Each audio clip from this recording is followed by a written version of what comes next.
in the place where it worked. And does that make sense what I've just said? Yeah, absolutely. Yeah.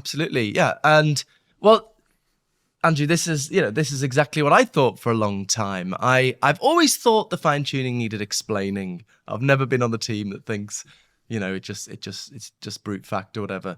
But I thought for a long time the multiverse hypothesis looked to be the more plausible option. I mean, I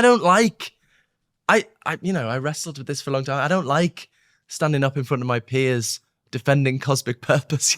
I feel silly. And, I think that's how these sort of ideology works, doesn't it? You feel a bit silly if you kind of walk away from the established position.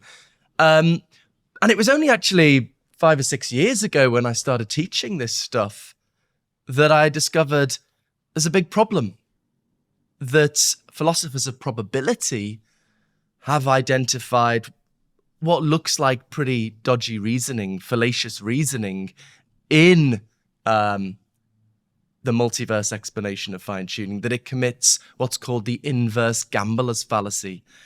Interesting thing is, this has been in the academic journals for decades. I think it was 1982 this was first published on. And yet, in a classic case of academics talking to themselves, nobody knows about it, despite huge interest. There's huge interest from religious people using fine-tuning to argue for God, or scientists, as you say, arguing for some kind of multiverse. Nobody knows about this stuff. So, that's one thing